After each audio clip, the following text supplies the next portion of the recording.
Bom dia, pessoal. Hoje eu perdi o sono cedo. Graças a Deus por isso, porque perco o sono, fico meditando na palavra de Deus. E aí Deus vai falando ao nosso coração de maneira maravilhosa. Desta maneira nós não perdemos o sono, nós ganhamos, né? Nós ganhamos a meditação. E a palavra que me veio ao coração foi quando o chamado de Isaías. Lá no capítulo 6 de Isaías, no versículo 6, me chamava a atenção o temor que entrou no coração de Isaías, né? E aí Deus vem e toca nos lábios dele para purificar os lábios dele, porque ele viu a glória de Deus e entrou um temor tão grande, porque ele era homem de lábios impuros. Com esta meditação, eu sempre gostava de orar pelos meus lábios, né? Eu sempre tive esse costume de orar pelos meus lábios, mesmo porque uma vez eu fui chamar uma atenção de um idoso que ele falava muitas coisas que não agradavam a Deus. Ele julgava muitas pessoas que iam para o inferno, sabe? E aí eu fui chamar a atenção desse idoso que eu tomava conta, era um acamado, um senhor, um irmão acamado. Aí ele pegou e eu falando para ele que ele tomasse cuidado com a língua dele, que a língua dele podia levar ele para o inferno, que ele ficava julgando todo mundo, que todo mundo ia para o inferno, né? E com o mesmo juízo que julgava ia ser julgado. Aí ele meditou assim, foi longe, sabe? Falou, homem nenhum pode dominar a língua. E aquele pensamento, aquela meditação dele me fez meditar em Tiago 3. E ali Deus falou ao meu coração, realmente, homem nenhum pode dominar a língua. Nós dominamos as grandes naus, nós dominamos os cavalos, mas a língua ninguém domina, né? Ele me levou naquela meditação e ali eu comecei a orar pela minha língua. E comecei também a incentivar as pessoas que orassem pelas suas línguas, porque nossa língua é terrível. E aí eu parei, eu orei por um tempo e parei. Até esqueci desse tipo de oração que eu fazia. Senhor, coloca uma guarda na porta dos meus lábios, para que eu não venha falar nenhuma palavra torpe. Me toca com brasa viva do teu altar, me purifica, né? Para que eu venha falar somente aquilo que dê graça aos ouvintes, tal. Era esse tipo de oração que eu fazia e parei. Aí quando foi ontem à noite, eu consegui magoar o meu esposo sem querer, com uma palavra que eu achava que não era desagradável. Para mim não era, né? Mas para ele era.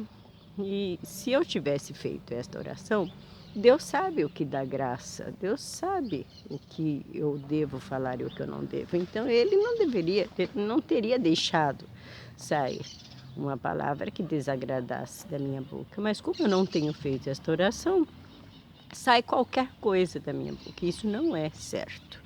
Nós precisamos ter este temor de Isaías. Somos um povo que temos lábios impuros. Habitamos no meio de um povo que tem lábios impuros. Precisamos que Deus venha purificar os nossos lábios. Precisamos ter este temor de Deus no nosso coração, porque o temor de Deus é o princípio da sabedoria. Nós queremos ser sábios, mas não buscamos esta sabedoria, que é o princípio, o temor de Deus. Precisamos ter cuidado com as nossas palavras. Da mesma boca que sai bênção, não pode sair maldição. Nossa boca é feita somente para abençoar, somente para edificar. E foi esta a meditação que Deus trouxe no meu coração. E interessante é que quando eu fui pesquisar, né, sobre o assunto, em vez de eu pesquisar Isaías, o chamado de Isaías, eu pesquisei o chamado de Jeremias. E ali Deus foi falando que escolhe a gente do ventre da mãe, que Ele coloca palavras na nossa boca. Como é gostoso andar com Deus, como é gostoso meditar nas coisas de Deus. Então que nós possamos fazer isso neste dia, a todo momento em nossa vida, meditar nas coisas de Deus, ter temor de Deus em nossos corações, orar pelos nossos lábios, pedir a Deus que coloque proteção nos nossos lábios, uma guarda, um anjo que barre palavras que não edificam.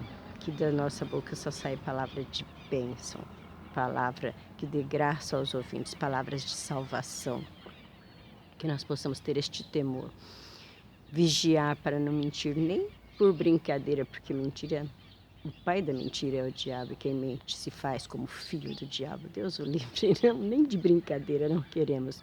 A mentirinha de brincadeira é como um assassinato, é como um homicídio. Provérbios 26:18 diz isso, Deus me livre. Não, uma mentirinha de brincadeira já... Pai, perdoa, purifica meu lábio. Não deixa eu mentir nem de brincadeira, papai do céu. Confessa, confessa. Tudo quanto é pecado, tudo quanto é mentirinha. Não deixa nada entre você e Deus, porque Jesus está voltando para arrebatar a sua igreja e você tem que estar livre para voar e encontrar com o noivo nas nuvens. Amém, Igreja de Cristo? Quem é santo, santifique-se ainda. O noivo está às portas. Até o próximo vídeo, se assim Deus nos permitir, se Jesus não voltar antes. Aleluia! Até lá!